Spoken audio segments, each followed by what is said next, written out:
શાસ્ત્રીજીએ વ્રજની ઘણી વાતો કરી કે મારી કથા વૃંદાવનમાં હતી તો હું વૃત્રાસુરને અસુર કહેતો હતો. તો એક જણ ઊભો થઈને કહે કે આવા ભક્ત માણસને તમે કેમ અસુર? એ કે ભાગવતમાં લખ્યું એ મારે બોલવું પડે છે. બાકી વૃત્રાસુરની ચતુશ્લોકી તો વલ્લભે એક ટીકા લખી છે, ગુસાઈજીએ લખી છે, અને રોજ આપણને આજ્ઞા છે કે આપણે વૃત્રાસુરની ચતુશ્લોકી. તો આવા વૃત્રાસુર માટે અસુર, પણ આ કેમ અસુર હતો પછી એની આખી વાત કરી. તો એવું આપણું વ્રજ. આપણે અત્યારે દાવજોઈ શ્રીમદ ગોકુળ વચ્ચેના યાત્રા સ્થળોનું અનુસંધાન કરીએ. ગઈકાલે આપણે હતોડા ગામનું કહ્યું કે બળદેવજીની નજીક જ છે, અને અહીંયા નંદરાયજીની અથાય એટલે કે બેઠકજી છે, અને અહીંયા પ્રભુએ નંદજાયજીના ખોળામાં બેસીને બાળ લીલા કરી હતી. હવે આજે ચિંતાહરણ ઘાટ. અહીં પ્રભુએ પોતાના ભક્તોની સઘળી ચિંતાઓનો નાશ કરેલો, તેથી નામ ચિંતાહરણ ઘાટ કહ્યું. ચિંતાહરણ મહાદેવજી તથા ચિંતાહરણ બિહારીજીનું મંદિર પણ છે. આપણે ગયા હતા, યાદ આવ્યું ને? બહુ સરસ ઘાટ છે અને રળિયામણો છે, વનરાય બી બહુ છે. ત્યાં એક વ્રજવાસી હતા, એણે તો એવું કીધું, એ કે અહીંયા ચિંતાહરણ મહાદેવ છે. ઠાકોરજીને જ્યારે યશોદાજી કાંઈ ખીજાય કે કાંઈ કહે તો રીસાઈને અહીં આવી જાય. તો મહાદેવજી રાજી થાય કે પ્રભુ કેટલો કૃપાળો છે, મારા આરાધ્ય દેવ, કોઈ પણ બાનું કાઢીને મને દર્શન દેવા આવે છે. તો એટલા રાજી થાય કે માતાજી ગોતતા ગોતતા આવે ને અહીંયા મળે, ત્યારે મહાદેવને કે જો મારી ચિંતા અહીંયા આવું ને ઓછી થઈ જાય, લાલો જો અહીંયા આવ્યો હોય. તો આ ચિંતાહરણ ઘાટ છે, ચિંતાહરણ મહાદેવી છે, અને ચિંતાહરણ બિહારીજીનું મંદિર પણ છે. સુંદર રળિયામણા ઘાટ છે. અંદર સત્સંગ કરવાનો. અમે તો ત્યાં છાક મંડોળ ઠાકોરજી પધરાવીને ગયા, તમે હતા ને? હા. તો ઠાકોરજીને ભોગ ધરાવ્યા ને કીર્તન કર્યા ને ખૂબ નાચ્યા ને ગાયા ને પછી યમુનાજીનું જળ લઈ આવ્યા ને, અને ત્યાં પછી બધાએ ભેગા થઈને ચાક મનોરથ કર્યો. તો એક વ્રજવાસી ઓલો એનું સવારથી સાંજ ત્યાં કામ કરતા હશે, એટલે રોટી ને શાક હતું. એટલે અમે એમને કીધું તમે બેસી જાઓ ને અમારી યારે.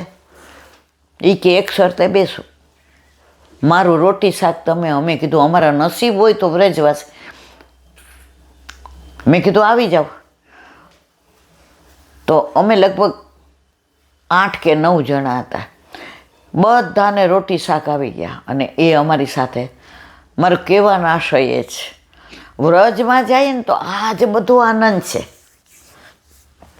ખાલી આપણે લે દેવ ચોખા ને મેલ મારો છેડો ના, મારા વાલા. તમે છે ને મહેસૂસ કરશો, ઠાકોરજીને શોધો છો ને, એ ઠાકોરજી મહેસૂસ કરશે કે આ મને શોધવા આવી છે. એ માને છે કે હું અહીંયા બધી લીલા કરું છું. આપણે બધાએ ત્યાં પ્રસાદ લીધો તો આપણને ઠાકોરજીની છાક લીલા યાદ આવી. ઠાકોરજી અહીંયા સંતાઈ ગયા હતા ચિંતાહરણ ઘાટમાં, એ લીલા યાદ આવી. તો વ્રજમાં જઈએ છીએ તો વ્રજની રીતે અમદાવાદમાં રહીએ છીએ એમ નહીં. ભૂલી જાઓ તમે બધું, ગમે ત્યાં બેસી જાઓ, ગમે ત્યાં કુકડા વ્રજવાસીના ઘરમાં વયા જાઓ.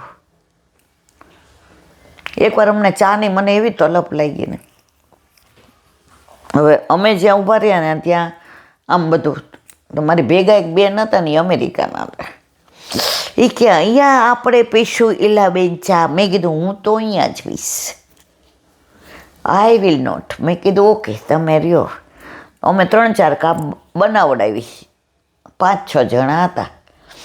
ઓલા એ ચા બનાવી, સુગંધ એની, એનો ભાવ ને અંદર એણે એકલા દૂધની મસ્ત બધું ઇલાયચી ને ફુદીનો ને આદુ ને પછી ઓલાની અંદર ખાંડું મરી ને આપણે શું કહેવાય લવિંગ ને તોજ ને અને સુગંધ મારા કાનમાં આવી ગઈ. હુંય પીશ. મેં તો ના, અહીંયા તમને બધું ગંદુ લાગે ને. મેં તો જો ચોખ્ખાઈ માટે અમેરિકા છે, પણ મારા ઠાકોરજીને તો આજ બધાય ગમતા હતા. એટલે અહીં તો આવું હોય ને, એટલે વ્રજને માણવું હોય ને તો ચોખ્ખાઈ ને આરસ ને આ બધાને ભૂલી જાઓ. સારસ્વત કલ્પના યાદ કરો એવો. આને પછી ચા આપી બધાને, એટલે ઓલા બેનને આપી, ભેટી પડ્યા મને. એ કે આવી ચા તો ક્યાંય પીધી નથી. મેં તો વ્રજને છે ને વ્રજની રીતે જુઓ. અહીંયા આમ ને અહીંયા એવું ના હોય. તમે અબજો રૂપિયા આપો ને તો આ વ્રજ અહીંયા લાવો, લાવી શકો? ના લાવી શકો. એટલે વ્રજમાં જાય ને મારા વાલા તો વ્રજને માણવાનું, ત્યાં ગોતવાનું નહીં ક્યાં અહીંયા આરસ ને ક્યાં જ. તમે હૃદયથી ચોખ્ખા થઈને જાઓ ને.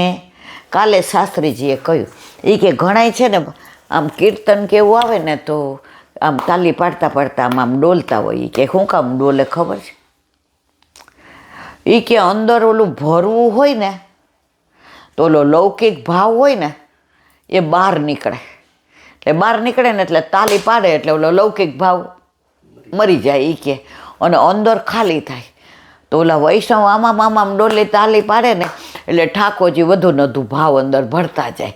અને ઓલો જે લૌકિક ભાવ છે ને એ કે મેં ઘણા જોયું, ઘણા એ કે આ મૂડની જેમ આમ તાલી પાડે, અને ઘણા તો એ કે આમ ડોલતા જાય ને તાલી પાડતા જાય ને અમે મહેસૂસ કરીએ કે એ આ લીલાને મહેસૂસ કરે છે. બોલો વલ્લભાધીશ કી જય. આપણે અત્યારે ગોવિંદ સ્વામીની વાર્તાનું અનુસંધાન કરતા હતા. દાવ દીધા વિના ભાગી જઈને કેવા ખીજાણા. પછી ગોવિંદ કુંડ પર જઈને રોતા હતા, ભાગી ગયો ને દાવ દેતો નથી, દર વખતે અંચી કરે છે, હવે તેને રમાડવો નથી. ગુસાઈજીએ શ્રીજી બાબાને ભોગ થઈ રહ્યો. એ કે મારો ગોવિંદો ન આવે ત્યાં સુધી ન આરોગું, ત્યાં રોવે છે, હું અહીંયા મંદિરમાં આરોગું ના.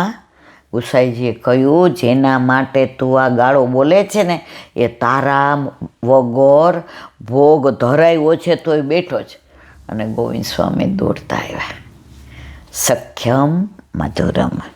એક દિવસ ઉથાપનના દર્શનમાં શ્રીજી બાવાની પાઘ એટલે પાઘડીના પેચ આટા મારેલા તે ઢીલા થઈ જવાથી છેડો વારંવાર ઉડી ઉડીને આંખો પર આવવાથી આ પરેશાન થઈ રહ્યા. કોણ? ઠાકોરજી. મુખ્યજી કોઈ કામ માટે આગા પાછા હોય છે. શ્રીજી પોતે સ્વયં છૂટેલી પાઘને પોતાના સિર પર બાંધવા લાગે. 14 ભુવનના નાથ માટે આ કામ અઘરું નહોતું, પણ આપણે લીલા કરવી હતી. આમ અદ્ભુત દ્રશ્ય સર્જાય. પાગ બાંધવા પ્રયત્ન કરવા છતાં કે મેં બંધાતા નથી. પ્રભુ શ્રમિત થઈ જાય. એટલામાં ગોવિંદાસ દર્શનને આવે છે. શ્રીજી તરત ગોવિંદાસને પાગ બાંધી દેવાનું કહે છે. શ્રમિત પ્રભુની કાલી ગેલી વાણીથી ગોવિંદાસમાં સખાભણાનો ભાવ અંકુરિત થઈ છલકાય છે. તેઓ મર્યાદાનું ઉલ્લંઘન કરી જ્યાં ઊભા હતા ત્યાંથી સીધા નિજ મંદિરમાં શ્રીજી બાવાના સન્મુખ જઈ ઝટ પાગના આંટા બરાબર વાળી ચીપી ચીપીને સિર પર બાંધી દે છે. એ જ વખતે કોઈ સેવક અંદર પ્રવેશ્યો. અંદરનું દ્રશ્ય નિહાળી સીધો ગુસાઈજી પાસે જઈને ચાડી ખાધી. ત્યારે હતા જ આવાય, પછી અત્યારે હોય એમાં કંઈ નવાય નહીં. પરમ દયાળે સેવકને કહ્યું, તારી વાત બરાબર છે, પણ ગોવિંદદાસના અડવાથી શ્રી ગોવર્ધન ધરણની અપરસ ન અભડાય. અપરસ જેમ છે તેમ જ રહે. ગોવિંદાસ પાગ બાંધી દીધા પછી પ્રસન્ન થઈ નિજ મંદિરમાંથી પોતાની ધૂનમાં બહાર નીકળ્યા. ગોવિંદાસની પાગ બાંધવાની કળા સુંદર. ગોવિંદ સ્વામી પાગ બાંધતા ને એ નિષ્કંચન હતા. એમની પાગમાં 32 થીગડા હતા. કેટલા? 32. એ એવી સરસ પાગ બાંધે ને ઓલા થીગડા ડિઝાઇન બની જાય. એમની પાસે પાગ બાંધવાની એટલી સુંદર કળા હતી. એક પછી એક 16 કકડાઓ વળ ચડાવીને તેઓ પાગ બાંધતા હતા. કળા આવડવી અને કળાનો ઉપયોગ પ્રભુના સુખ માટે વિનિયોગ થવો તે પ્રભુની કેટલી કૃપા. બોલો વલ્લભાધી દયારામભાઈના ચંદ્રાવલા.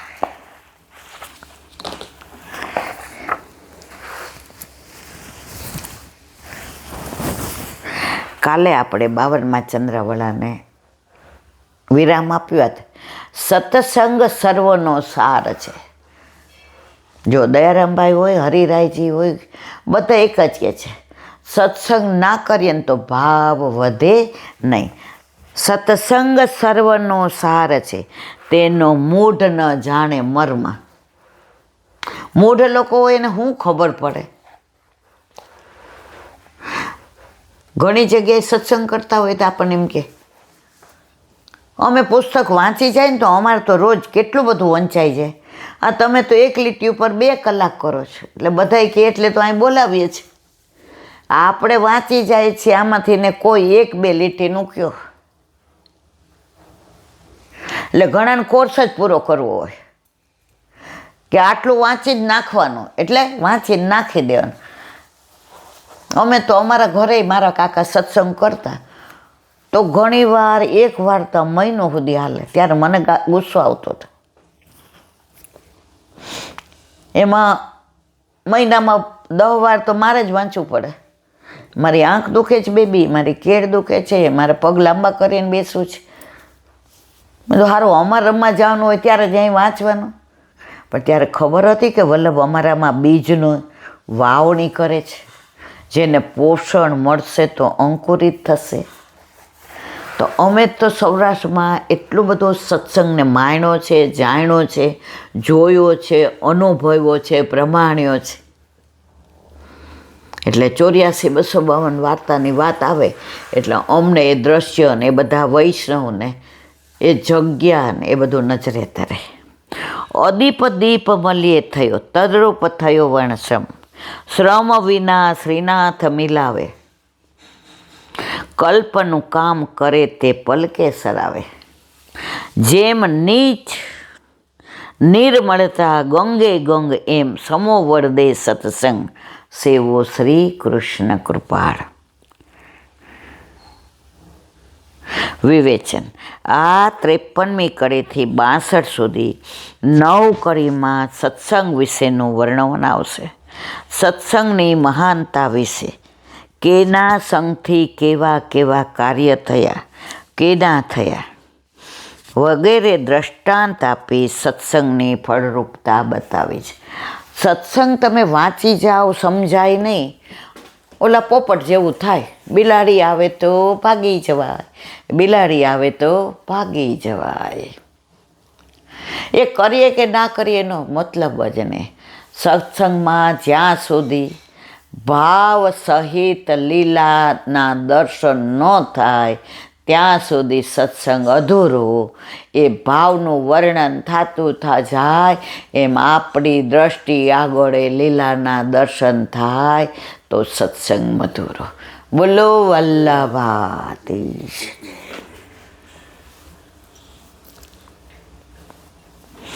શ્રી વલ્લભાધીશ. સુત ઉવા. સુબોધિનીજીનું પાન વલ્લભ કરાવે તો થાય, અને સ્પર્શ કરવો આપણા બસની વાત નથી. સુત ઉવાચ. એવમ ધર્મે પ્રવદતી સ સમ્રાદ્વિજ સતમ, સમાહિતેદ મનસા વિખેદ પર્યચસ્તમ. અર્થ સૂતજી કહે છે, દ્વિજોતમ, ધર્મે આ પ્રમાણે ઉપદેશ આપ્યો ત્યારે રાજા પરીક્ષિતે ખેદ તજી સાવધાન મનથી ધર્મને કહ્યું. સુબોધિનીજી. સૂતજી મહારાજ સૌનક ઋષિને કહે છે કે રાજાએ વિચાર કર્યો કે ધર્મ સિવાય બીજો કોઈ આમ કહી શકે નહીં. વળી તે ચક્રવર્તી હતો એટલે વિચાર કરનારો હતો. દ્વિજ સતમ સંબોધન કરી બતાવ્યું કે સૌનક ઋષિ સૂક્ષ્મ બુદ્ધિથી સંવાદનો અર્થ સમજવા સક્ષમ છે. રાજાને વિચાર આવ્યો કે મેં વ્યવહારિક રીતે પ્રશ્ન કર્યો, તેનો જવાબ આણે બીજી રીતે આપ્યો. એનું શું કારણ? રાજાએ 4 કારણો જણાવ્યા.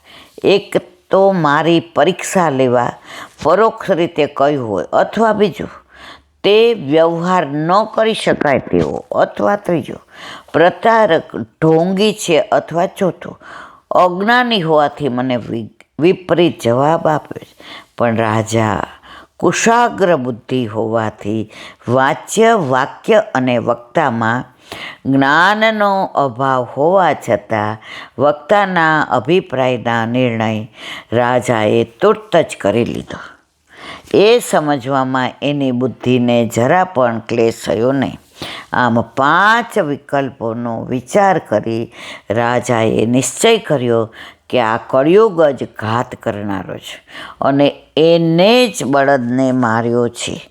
તો એ વાત આ કહેતો નથી અને બીજી વાત કહે છે, માટે આ ધર્મ જ છે. યુગોની વ્યવસ્થાનું નિરૂપણ કરેલું તે મેં સાંભળ્યું છે. તેથી પ્રસ્તુત પ્રસંગમાં અને પ્રયોજનનો વિચાર કરી પોતાના કર્તવ્યનો નિર્ણય કરે છે તે રાજા કહે છે. બોલો વલ્લભા. શ્રીમદ ભાગવત અને દેવને दंडवत प्रणाम करूँ छू. चंद्र सरोवर पे सूरदास जी के द्वार पे में दंडवत प्रणाम.